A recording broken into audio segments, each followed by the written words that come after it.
And why then do you think there is a last revolution? There is no last revolution. Their number is infinite. The last one is a children's story. Children are afraid of the infinite, and it is necessary that children should not be frightened, so that they may sleep through the night.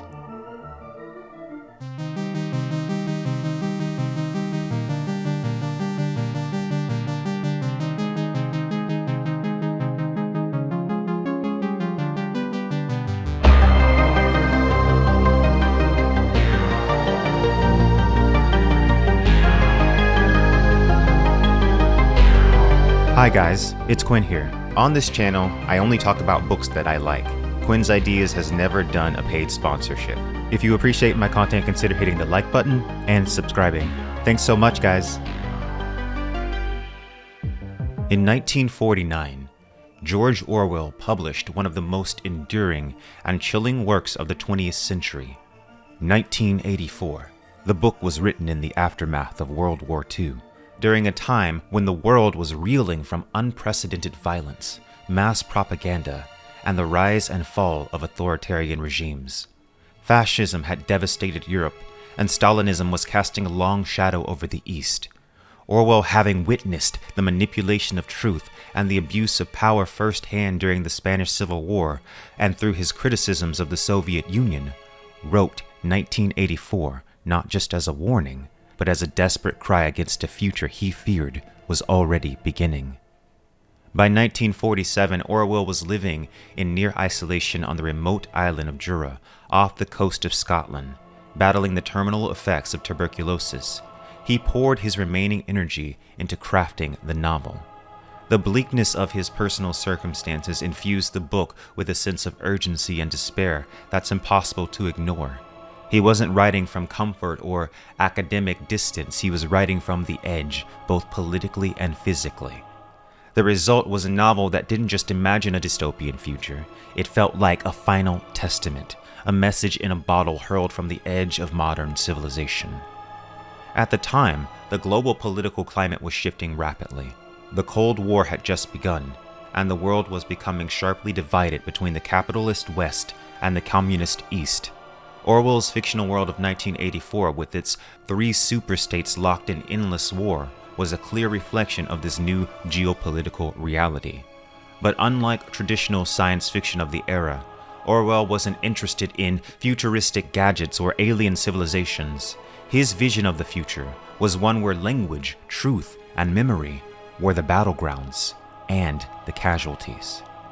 Science fiction during the 1940s was still largely relegated to pulp magazines and fringe literary circles.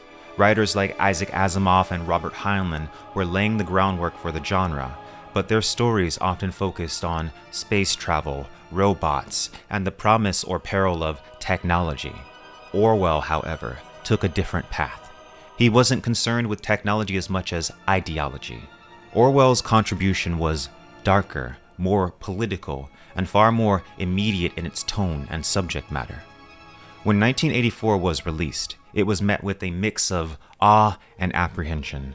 Some critics found it too bleak, too paranoid, but many others saw it for what it was, a profoundly disturbing but necessary vision of a future that felt disturbingly plausible. The novel quickly entered into the public imagination, and terms like Big Brother and Newspeak and thought crime became a part of our political vocabulary. Orwell had not only expanded the boundaries of science fiction, he had also elevated it into the realm of serious literature and political critique. In the modern era, 1984 remains a cornerstone of dystopian fiction and political thought, often referenced whenever governments overreach, truth is distorted, or surveillance expands unchecked. And though Orwell may not have thought of himself as a science fiction writer, the genre owes much to him. He showed that speculative fiction could be more than escapism. It could be a mirror, held up to the darkest corners of our political and social instincts. Though it is arguably one of the most well-known and most influential science fiction books of all time, it was not the first of its kind. 1984 belonged to a growing subgenre of dystopian fiction, alongside earlier works like Aldous Huxley's Brave New World, and most importantly, Yevgeny Zamyatin's we. Dystopian fiction emerged from the broader tradition of utopian literature, but instead of imagining idealized societies, it turned its gaze towards cautionary visions of the future, rooted in the social and political upheavals of the 19th century and the early 20th century. Dystopian works often reflected anxieties about industrialization, the rise of mass production, and the loss of individuality in an increasingly mechanized world. Some earlier examples would be Samuel Butler's Erewhon, which was released in 1872, and of course H.G. Wells' The Time Machine, which was released in 1895. These stories attempted to explore social critique through speculative settings. They were the kind of narratives that tried to balance this fascination with technological progress against the fears of its dehumanizing consequences. By the time we get to the 20th century, the devastation of World War I intensifies distrust in the promises of modernity. Literature begins to interrogate not only the political systems of the time, but also the psychological effects of living in controlled, mechanized societies. Here you have authors like Jack London in The Iron Heel, 1908, pre-World War I but still relevant, envisioning authoritarian regimes that dominate through a combination of political repression and economic control. This period saw a huge growth in the interest in the intersection of science, governance, and personal liberty. And as we all know, this is essentially the thematic convergence that would go on to define the modern dystopia. And it was in this climate that what most people consider to be the first modern dystopian novel ever was formed.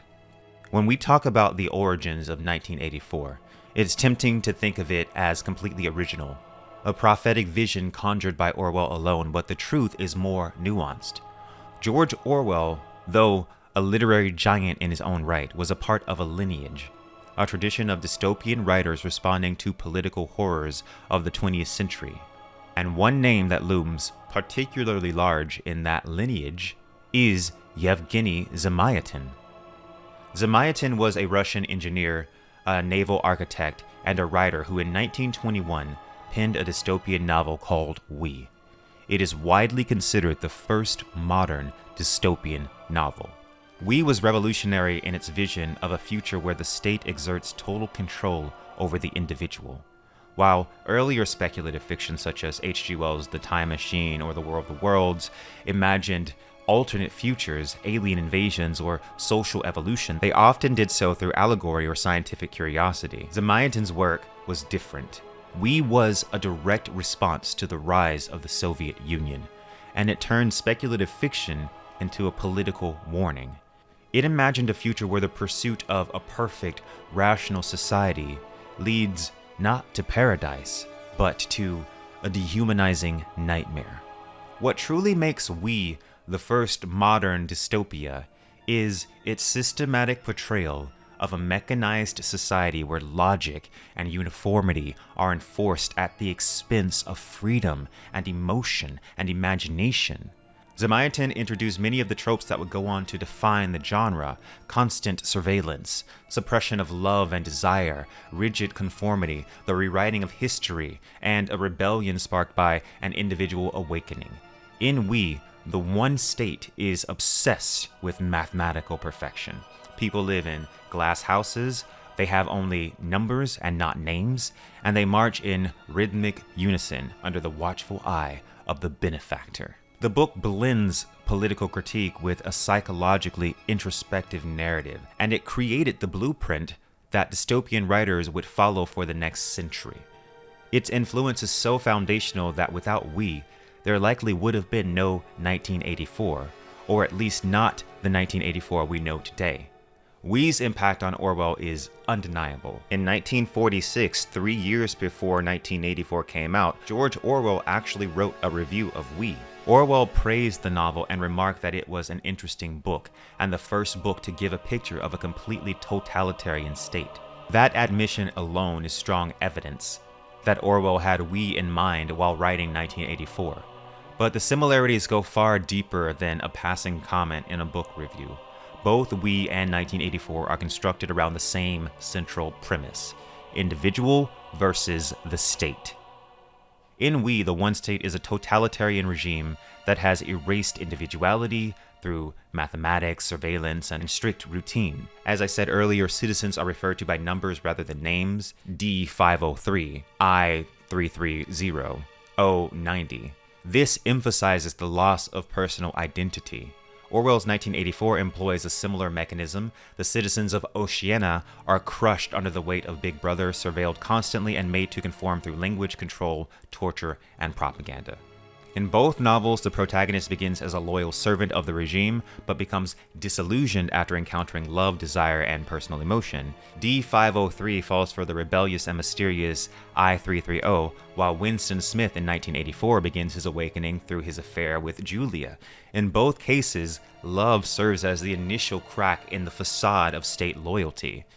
Love is a dangerous human impulse that the regime must stamp out. And the thematic parallels absolutely do not end there. Zamyatin's one state enforces uniformity through what he called the Table of Hours, which was a rigid, militarized schedule that dictated every moment of a citizen's day. Orwell translated this idea into 1984's 2-minute hate party rituals and constant indoctrination through telescreens. The idea is essentially the same here. A state so powerful that it controls not just your actions, but your time, your thoughts, and even your instincts. Orwell's use of surveillance also obviously echoes Zamyatin. In We, the one state is made of glass, literally. Every citizen lives in a transparent house. Privacy is a crime. Everyone must be visible at all times to the state's secret police.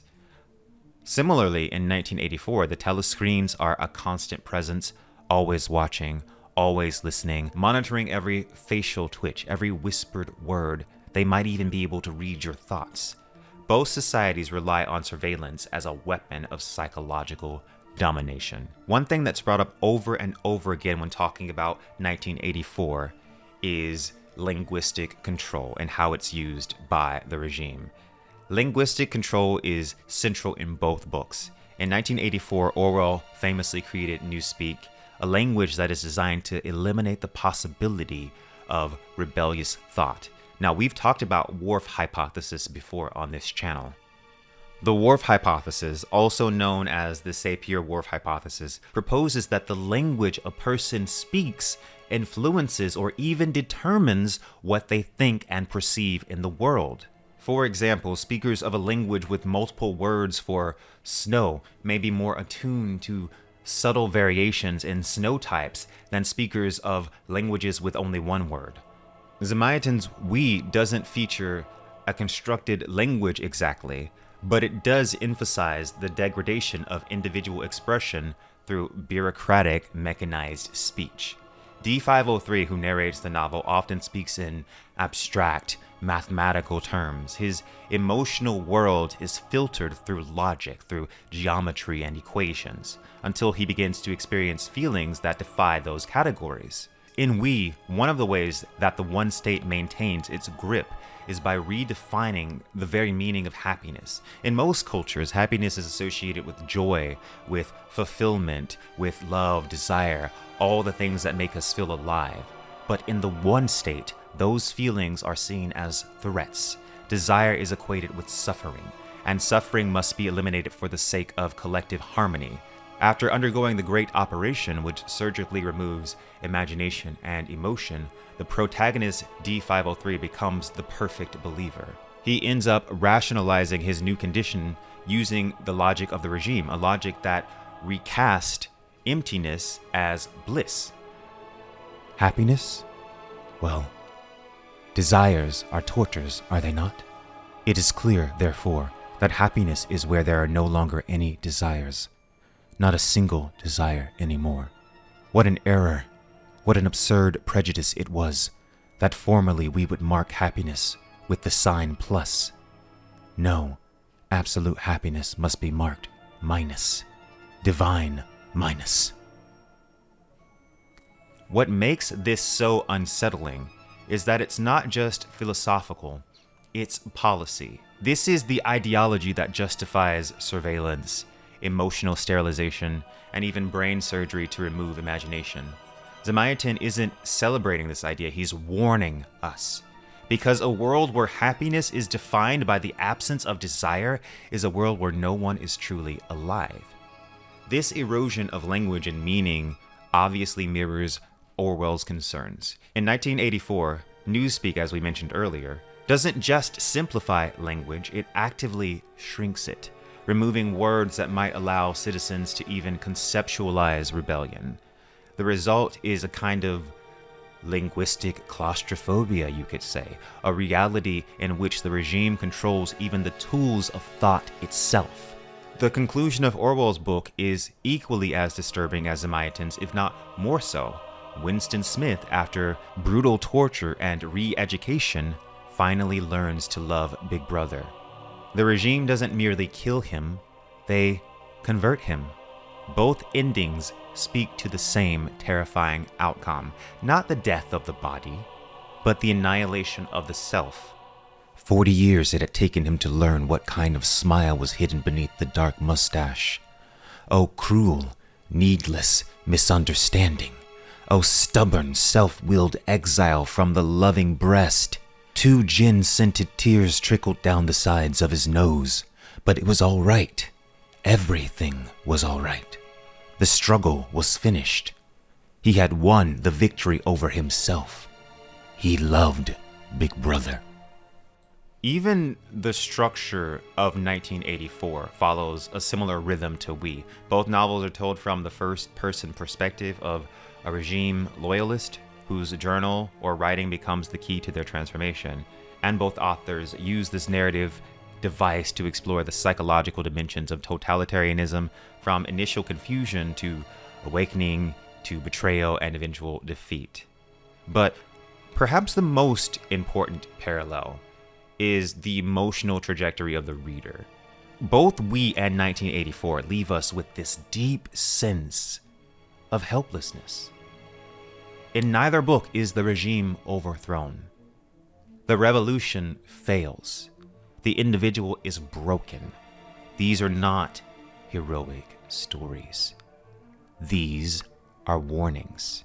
In this way, Orwell honored Zamyatin's vision by amplifying its core message that totalitarianism doesn't just dominate political life, it devours truth, it devours love, it devours identity, it devours hope. What's also worth noting is the historical link between the two authors. Zamyatin was a dissident in Soviet Russia. He was censored and eventually exiled for his refusal to conform. Orwell, through his writing from democratic Britain, shared his spirit of resistance. He was fiercely critical of the ideological orthodoxy, whether fascist or communist. Both writers believed that the greatest threat to human freedom came not just from bullets and prisons, but from language, conformity, and the rewriting of reality. Ironically, We was banned in the Soviet Union for decades, only circulating in underground editions, while 1984 became required reading in the West. But both novels speak to the same fear, that we might build a future so efficient, so rational, so perfectly controlled that we forget what it means to be human. What's fascinating is how Orwell transformed Zamyatin's framework into something uniquely his own. While We is abstract and dreamlike and at times surreal, 1984 has this brutal groundedness. Orwell stripped the philosophical metaphors of We and replaced them with real-world political systems. And a lot of it was drawn directly from the Stalin purges, or Hitler's propaganda machine, or the British colonial surveillance tactics. Now, over the years, critics have debated the extent to which 1984 is derivative of We. And while Orwell undoubtedly borrowed ideas, he also transcended them. 1984 is not a copy, it's an evolution. Whereas Zamyatin provided the sketch, Orwell built the structure. Whereas Zamyatin hinted at ideological critique, Orwell named names. And where We explored the philosophical horror of utopia gone wrong, 1984 showed us how real-world governments could make that nightmare into flesh. In the end, though 1984 may be the more widely recognized work, it is we that laid the critical foundation for modern dystopian fiction. Zamyatin's vision of a regimented, mechanized society where the human spirit is subjugated to mathematical order and absolute control was not only ahead of its time, but revolutionary in its direct challenge to authoritarianism. Through We, Zamyatin transformed speculative fiction into a political act. He was attempting to expose the soul-crushing consequences of a totalitarian rule at a time when such criticism was actually life-threatening. His novel introduced the core motifs of surveillance, loss of identity, enforced conformity, state-controlled love, and thought that would shape this genre basically forever. Without Zamyatin, Orwell may have never conceived his own terrifying portrait of tyranny. But We's impact goes far beyond a single book. In a way, it sparked a literary tradition of resistance, proving that fiction can absolutely serve as both a mirror and a warning. When we trace the roots of 1984, we go back to We not just as a footnote, but as the origin point of this genre that continues to ask the most urgent question of all. What happens to humanity when freedom is no longer allowed to exist? Thanks guys so much for watching. Have you read either of these novels? And what do you think about them? And how do you think it applies to the modern world that we live in right now? Make sure you subscribe for more videos on science fiction books. And it is now time for Patreon questions. So to start things off, we got some really succinct, great thoughts from Benjamin. And I totally agree. Octavia Butler really does capture that slow unraveling of society better than almost anyone. Like you said, it's not some big dramatic end of the world event. It's just people being people. And that is enough to bring everything down. And that's what makes Parable of the Sower and Parable of Talents feel so real and unsettling. Also, I love your point about I totally survived this fantasy, because I think that's how a lot of us start there as kids. Like the best dystopian stories sneak up on you with that like deeper critique. They make the world feel strange and different, but at the same time uncomfortably familiar. So that is exactly as you put it, that's the tension. That tension is exactly what keeps them relevant. And I totally agree with what you said about Fahrenheit 451. Every reread feels sharper, like it's speaking more directly to the moment. The idea of people willingly giving up freedom just to avoid discomfort is such a brutal but accurate observation. I really appreciate you commenting. Really great points here. All right, up next, we've got an amazing response from Donovan Carr, as usual. So Donovan, this is fantastic. Thanks for such a thoughtful response. That Cold War context really adds weight. Having to watch the war game or the day after as a kid must have been kind of intense. And it makes sense that dystopias would stick with you after that. You know, I've only played a bit of the Fallout games, but I do totally get the appeal, that mix of retro optimism and nuclear devastation. It's an interesting kind of unique flavor of dystopia, and I like this show as well. With Warhammer, I haven't read very much myself, but from what I've heard, it really leans into that sense of endless war and hopelessness in a way that feels pretty effective for the people that like it. And with Akira, I'm 100% with you there. It's one of those films that just leaves you kind of shaken. You know, it wrestles with questions that aren't easy to answer or handle. And lastly, as for your question, what scares me the most is, I would say, the loss of control, but over identity itself. The collapse of society is obviously terrifying, but the idea that you lose yourself along with it is even more frightening to me.